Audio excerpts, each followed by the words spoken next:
Renouveau kanubagaw an bɛ foli ni waleɲuman dɔn di aw bɛɛ lajɛlen ma k'a fɔ aw ma k'aw ni ce aw ka danaya la Renouveau télé sugantili la bi ye tɛnɛ juin kalo tile 27 san 2022 aw nisɔndiyalen bɛ aw kelen-kelenna bɛɛ lajɛlen bisimila aw mana kɛ yɔrɔ yɔrɔ ni wagati kofɔlen na aw minnu bɛ yen nɔ k'aw sera aw ka baarakɛyɔrɔw la maa minnu bɛ ka an lajɛ sokɔnɔnaw la fo ka taa se lamɛnbaga jamakulu ma k'o bɛɛ k'i bisimila.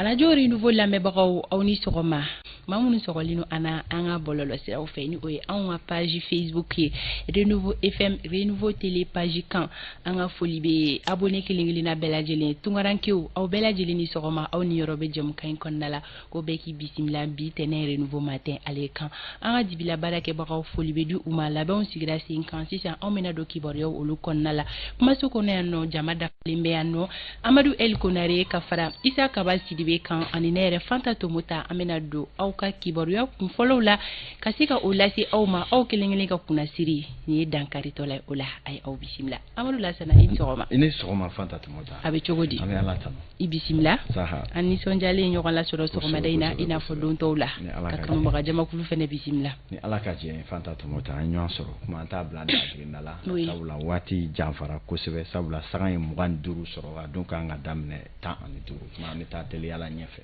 Siga tɛ a la an donna retard la an b'o hakɛto ɲini kɛ lamɛnbaga jamakulu fɛ o la ɲɛfɔli bɛna kɛ aw ye bi jɛmukan in kɔnɔna la kɛrɛnkɛrɛnnenya la décryptage kɔnɔ ni o bɛ walawalali babu ko fɔ fuite de sujet Isa Kaba Sidibe kumase min suganti sɔgɔmada in na o de bɛ tali kɛ fuite de sujet la ni o fɔra aw hakili bɛ jigin jumɛn na sɔɔni Isa Kaba ani ale bɛ ɲɔgɔn lasɔrɔ ale bɛ na ɲɛfɔli jɔnjɔn kɛ bɛɛ lajɛlen ye Musa Seyi Jalo ale anw ka bi maa welelen ye an n'a bɛ na ɲɔgɔn lasɔrɔ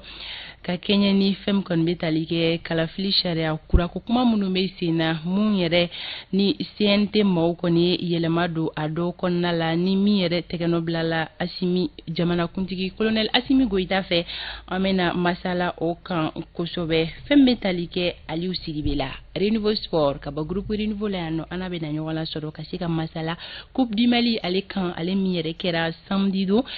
mais ni bolantan kofɔlen ni tolantan kofɔlen kɔni ko polémique kɛra a ko la o la polémique tun bɛ fɛn jumɛn de kun kan fɛn jumɛn de kɛra kiri ni wɔyɔ ye ni match kofɔlen ale kana la ani Aliou Sidibe bɛna ɲɔgɔn lasɔrɔ ko kibaruya di kanubaga jamakulu bɛɛ lajɛlen ma don kibaru ale bɛ lase aw ma Amadu fɛ Sori Ibrahim Diallo tani ka segin kibaruyaw bɛ di ale fɛ sɔɔni kɛnɛya kunnafoni Hawa Danyogo ale y'o wuli ka jɔ sabati ka ban sɔɔni o laseli olu bɛna kɛ anw ka don fɔli duman fɛnɛ bɛ yan nɔ ka nisɔndiya di aw ma kibaruyaw olu kɛrɛfɛ kunnafoni gafe minnu bɔra bi dɔgɔkun daminɛ na o ɲɛfɔlɔ fɔlɔ kibaruyaw aw si tɛna na to kunnasiri la o siratigɛ fɛ Alexi ale fɛnɛ bɛ bisimila Alexi ko ale ma sɔn a ma sɔn lase minnu ma sɔɔni an bɛ kɛnɛ to Alexi bolo a ka tɛmɛ ni o ye ka bɛɛ fo ka bɛɛ lajɛlen waleɲuman dɔn fɛn bɛ tali kɛ an dɔgɔninw an'an denw na olu kɔni bɛ ɲɔgɔn dan ba la bi a bɛ fɔ min ma ko DEF n'o bɛ DEF kimɛliw ko fɔ o ɲɔgɔndanw kɔni baaraw bɛ daminɛ bi o la an b'a fɔ candidat kelen-kelenna bɛɛ lajɛlen ma ko u bonne chance ala ka sujet bila u bɛɛ lajɛlen ka apporter la o la ka yira kanubagaw la k'a fɔ wagati boloda cogo aw tɛna o sɔrɔ bi ka kɛɲɛ ni baaraw n'u cogoyaw ye o kama Amadu El Konare ale bɛ na don kibaru dayɛlɛ.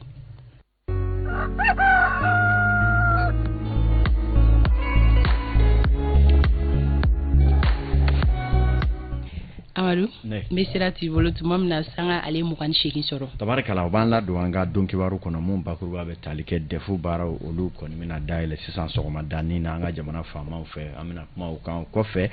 ja dɔw b'a la ka bɔ ja minnu na min ye k'a dɔn k'a fɔ Amadu Kunfa ale b'a la ka yɛrɛmajɛya dɔw kɛ an bɛna kuma o fana kan ninnu ye bakuruba fila ye sisan an bɛna minnu walawala ɲɛmaya so ale ka danganaya kɔnɔ. Ka aw ladɔnniya k'a fɔ jamana kɔnɔna la min bɛ tali kɛ banbanci a walew tɛmɛnen kɔfɛ a yira k'a fɔ maa hakɛ minnu bɛ yen n'olu fara nin waati ni n'an ka jamana cɛmancɛ bolo fɛ kuma caman fɔra o kɔni tile damadɔ kɔfɛ ja dɔw bɔra bɔlɔlɔw sanfɛ ja min kɔnɔna la lamɛrikɛnw ka kunnafoni bɔlɔlɔ sira min n'u b'a fɔ a ma ko site n'ale ɲɛsinnen don kosɛbɛ banbanciw ka kisaw kɔni laraweli ma olu kɔni ye ja dɔ kɔni tiɲɛtigiya sɛmɛnciya k'a fɔ ko Amadu Kunfa ale kɔni ye dantigɛ dɔw k'a kɔnɔ dantigɛ mun na k'a ko maa 32 min fara Bangasi n'a nɔkandugu la ko o tɛ olu nɔ ye ko olu kɔni ye maaw minɛ maa minnu bɛ n'u sigalen don olu la n'u ni jamana finitigilakaw bɛ jɛ la n'u bɛ olu bamanciw ka kunnafoniw di e k'a dɔn an ka armée maaw ma maa minnu bɛ yen ni olu minɛna a ko bɛ danga jumɛn na Umaru Koyita ale b'a ɲɛfɔ an ye. Ka tɛmɛni ni kumakan waleya min bilala Katiba maa ɲɛmaa fɛ ni o ye Amadu Kunfa ye a ko n'a jira k'a fɔ ko olu sema don maa 132 minnu sara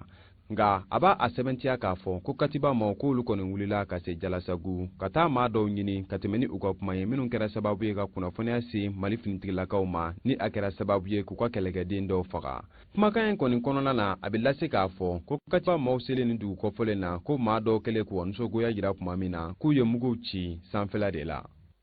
Tabarikala o hukumu kelen kɔnɔna la Amadu Jara ale fana ye ɲinini dɔ kɛ mun bɛ tali kɛ hakilina mun yɛrɛ bɛ Amadu Kunfa la ni jalabɔli ninnu na nin waati laban ninnu na an k'a lajɛ.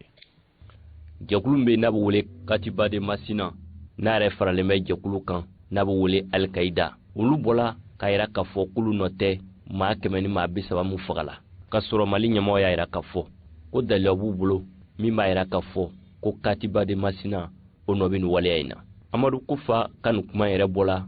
Amerikɛnw ka baɲumankɛ tɔn dɔ fɛ min yɛrɛ ka baara bɛnnen bɛ jatigɛ wale kɛbagaw kan. Jɛkulu n'o ye Katiba ye a yira k'a fɔ k'olu taala yɔrɔ kelen dɔrɔn de la n'o ye Jalasagu ye o y'a yira k'a fɔ ko ka sɔrɔ dugulamɔgɔw tun bɛ fɛ ka ban u bolo min yɛrɛ bɛ tali kɛ Katiba maaw olu ka to nin dugu in na k'olu ma marifa ci maa la nka k'u ye marifa ci sanfɛ. Jateminɛkɛla dɔ y'a yira k'a fɔ dankarila dugu minnu la olu ye dugu ye Amadu Kunfa ka maaw bɛ dugu minnu la wa Amadu Kunfa ka laseni ninnu kun tɛ dɔwɛrɛ ye ka se ka dugu ninnu olu fara. Tabarikala ani Amadu Jara bɛna to ɲɔgɔn bolo nin waati na dunatɛmɛ fanga nali ni sisan cɛ maa caman ye tabarikala fɔ fɛn min na kosɛbɛ o ye lakanako ye nka tile filanin na lakanako ko ale bɔgɔ b'a la ka fɛgɛnya kosɛbɛ i n'a fɔ u b'a jira an na cogoya min na yala Bamakɔ yan nin waati na maa caman bɛ yen minnu b'a la k'u kan kɔrɔta ni o kumaw ye Amadu Jara ale bɛ se k'a ɲɛ o kan. Bamako wulikajɔw olu bɛ ka caya walasa cogo min na ka se ka dankari lakanabaliya la Mali kɔnɔ. Lakana ale bɛ transition maaw ka laɲini 4 kɔnɔ nka hali bi lakanabaliya u bɛ ka juguya ka taa fɛ. Minisiri kɔrɔ ani M5 comité stratégique Mado Mohamed Ali Bachili ka fara maa caman kan olu bɔla jumadon ka lakanabaliya waleya kɔn. Mohamed Ali Bachili a ye farankan kɛ k'a yira k'a fɔ ko finitigilamɔgɔw dɔrɔn tɛ se ka na ni bɛn jamana kɔnɔ. A ko bɛn ye sigiɲɔgɔn ko de hakili ko do danaya ko do ka yira k'a fɔ baro sigi senfɛ min ye plateforme kurukanfuga ye a ye laɲini sariya ka bato maa minnu bɔnna o nin na M5 RFP ka wulikajɔ senfɛ minnu kɛla juillet kalo tile 10 tile 11 ani tile 12 wa a y'a yira k'a fɔ ko ni jamana ɲɛmɔgɔw ma waleya ta joona k'u bɛna waleya caman bila sen kan. N'an bɔra yan an bɛ taa Bugunikaw fɛ baarabolo dɔ baaraw n'u donna n'a bɛ fɔ ko projet ɲɛnajɛ taama ale kɔni kun don ni baaraw kɛra jumadon Bugunikaw olu fɛ yen nɔ a bɛ tali kɛ bulonba seko ni dɔnko lapasali hukumu kɔnɔ olu minnu dɛmɛbaa ye renouveau groupe télé a kɛnɛ kan na min bɛ tali kɛ ɲɛfɔli caman kɛra Mali ka tabiyaw bɛ se ka don bɛrɛ la cogoya min na Awa Sanogo ale tun bɛ an ka lajɛ. Ni projet n'a yɛrɛ bɛ programme star de kɔnɔna la ale kɔni musakaw bɔra coopération suisse de fɛ ni bulonba yɛrɛ bɛna o baaraw lawaleya a kun de ye ka se ka sifinnakaw fara ɲɔgɔn kan k'u la kunnafoniya kosɛbɛ jamana laada taabolow la. Ɲɛnajɛ munna tɔgɔ ye ɲɛnajɛ taama ye taabolo ye bamananw ko jamana mun ni maa ta sanfɛ maa au sens citoyen du terme ko o jamana ɲɛnafina nous on estime bi ko Mali bɛ ɲɛnafina et que il est temps que an ka hɔrɔnya ɲɔgɔn ɲɛ Mali kɔnɔ donc o baara in de tɔgɔ ye ko ɲɛnajɛ taama o baara in ye mun ye o baara in ye an bɛ cinéma théâtre concert exposition débat citoyen ka taa n'o ye région ni région na ka taa denmisɛnninw nɔfɛ ka diɲɛ taabolo kura bɛ cogo min ani numérique bɛ ka o imposant na cogo min ka se k'o expliquer denmisɛnninw k'o faamuya. maa minnu bɛ ka bulonba mɔgɔw ka nin hakilina in kɔkɔrɔmadon olu y'a yira k'a fɔ ko olu na fɛɛrɛw bɛɛ lajɛlen bila sen kan walasa baara ninnu bɛ se ka kɛ cogoya min na lafiya kɔnɔna la. taama in kɔnɔna na kunnafonidi bɛna kɛ a baara sigi senba dɔ ye o kunnafonidi kɔnɔna na renouveau télé a jɔyɔrɔ kama jamana kɔnɔ kunnafonidi ko la ale de ye o dɔnniba ta o de kama an bɛ yan bi renouveau télé ɲɛmaya so ani maa minnu ni olu dalen no ne kan ka na nin kɛnɛ in kan o bɛ kɛnɛ in bonya de jira k'a fɔ anw bolo foyi tɛ an ka marabolow yakubayali bɔ o yira ɲɛda yiracogo ɲuman na walasa maradenw yɛrɛ k'a dɔn k'a fɔ fɛn bɛ u bolo min b'u nafa kɛnɛmamɔgɔw fana k'a dɔn k'a fɔ nin mara in kɔnɔna na fɛn bɛ yen min bɛ maaw nafa n'u bɛ se ka wuli ka n'a lajɛ. Buguni gouverneur n'ale yɛrɛ ka représentant kun bɛ kɛnɛ kan ale kɔni ye foli kɛrɛnkɛrɛnnen kɛ ka ɲɛsin ni baara in labɛnbaw ma ka o sababuya kɛ Buguni sugandili ye ka se ka taa ni baara in kɛ yen nɔ. Aw k'a dɔn k'a fɔ ko ni baara in kunfɔlɔ min daminɛlen filɛ ni juin kalo san 2022 la n'a bɛ se décembre kalo ma san 2000 na Mali yɛrɛ ale yɛrɛ baaraw kan dala dɔ tɔgɔ ko ni yam walasa a bɛ se ka dɔn cogoya min na maliden bɛɛ lajɛlen fɛ ko a bisimilalen don dɔgɔkun nata in na an ka plateau caman sanfɛ. n'an bɔra yen nɔ an bɛ taa katika olu fɛ yen nɔ min bɛ tali kɛ kabi salo hakilina dɔ sigira Janwule Sidibe ale ni a jɛw fɛ kɛrɛnkɛrɛnnenya na n'o ye ka se ka cours de soutien ka kalan kɛ denmisɛnninw kun olu b'u jɔ n'a musaka ye walasa u bɛ se ka kiimɛli jɔyɔrɔba sɔrɔ DEF ani bakiw la cogoya min na o baaraw ta ko filanan ɲinan ta kalo kelen tɛmɛnen kɔ o dagura min yɛrɛ la k'a dɔ sigida ɲɛmɔgɔw y'u ka nisɔndiya jira ka ɲɛsin Jan Sidibe ni a jɛw ma u bɛ ni hakilina minnu ta k'aw sen sigida yiriwa baaraw la Lasine Jakite ale tun b'a kɛnɛ kan an ka lajɛ. Kalo kelen kalan o kɔni kɛra ni kalanden ninnu kun walasa k'u lakɔkɔ baara dɔ an ye kasiw la DEF ni bakiw pour que k'u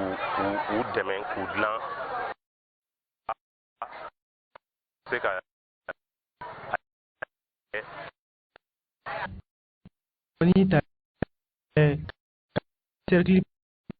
ani a bɛ welewele bila kɛ maa ka ɲaɲumanw bɛɛ yɔrɔ walasa ka se ka nin ko in ɲɔgɔnna waleya. Donc an b'a ɲini bɛɛ lajɛlen fɛ bɛɛ k'i jɔ jɔyɔrɔ la denmisɛnninw ka kalan kɛ komi jigi da mɔgɔ si foyi kan n y'a fɔ bɛɛ la ni si examen minnu bɛ nalen n'a tɛ bɔ Chine a tɛ bɔ Japon a tɛ bɔ États-Unis a tɛ bɔ Fansi la a bɛ bɔ Mali de kɔnɔ donc o kɔrɔ ye di fɛn min bɛna d'u ma u bɛ se k'a kɛ de. Ni lakɔgɔlikɛla ninnu kɔni bɛ nin kalanden ninnu wele cɛsiri la walasa u ka se ka pase u ka timɛni ninnu na. O kɔni ye kalan minnu d'u ma an hakili la kalan nin ka kan ka jɔyɔrɔba ta u ka examen sɔrɔli la donc o ka kan ka ɲɛtaa d'u ma an sigilen don a kan wa an dan b'a la k'a fɔ baara min kɛra baara nin ye baara ɲuman ye wa a bɛna jaabi min di jaabi nin bɛ kɛ jaabi ɲɛnɛma ye. Ni lajɛrɛ kɔni kun cɛra ni attestation di ye lakɔgɔlikɛlaw ma ani maa ka ɲaɲuman fɛn fɛn sɔnna k'u sen don nin kalan in ko la. Tabarikala saga B7 ani 7 o bɛ Mali gendarmerie direction ba la général Samu Menkɔrɔ Jakite ale n'a ka cɛdenw waati kelen bɛ kan 1 kɔnɔ fo ka taa se ministère de la sécurité intérieure ani défense ninnu ye jɛmukan in kanubaga ye k'a f'u ye ko u fana u ni ko Fanta Tumota min ye kibaruya fɔlɔ minnu kalifara na olu bɛ tali kɛ na yanni an ka taa ɲɛfɛ. Amadou Kifo o sanga kelen kɔnɔna la an bɛ Sori Ibrahim Diallo bisimila ka se ka don tan ni ka segin kibaruya olu kɔnɔna la bi kɔni ye tɛnɛ ye dɔgɔkun daminɛ o ye bi ye Amadou tan ni ka segin o bɛ hukumu min kɔnɔna la bɛɛ lajɛlen ka se k'o dɔn Amadou ni degun ni tɔɲɔ ni sɛgɛn tɛ fila ye fɛn bɛ tali kɛ Yirimajɔ sigidaladenw ka fara ɲamana kan Tabakɔrɔ Jalakɔrɔbugu degun dan ye o ta ye Amadou ka d'a kan kunu kabiri 9h wagati kana bila fo midi la sira kun tɛ yen nɔ mototigi fara mobilitigi kan maa si ma sira sɔrɔ wa wulada fɛ fɛnɛ o kelen don donc aller retour a fila bɛɛ ko jamana ɲɛmɔgɔw ma k'u fɛnɛ ka wuli k'u jɔ Amadou sabula na sira tɛ fila ye sira ye kelen dɔrɔn de ye n'a ma ɲɛ bɛɛ lajɛlen bɛ boli o sira kelen kan baara dɔw bɛ yen nɔ wagati dɔw bɛ yen nɔ o baaraw man kan tɛ ka kɛ o heure la donc faamuyali ko ɲuman o b'o sanfɛ ko sori ma halisa k'a ka wuli ka jɔ sabati ka se ka nin sira kofɔlen jateminɛ halisa gɛlɛya in ni a bɛ dankan min na anw ka bi nɛgɛ karafetigi o ye Batɔma Kane ye Batɔma i b'a lajɛ ni sori labɛnna.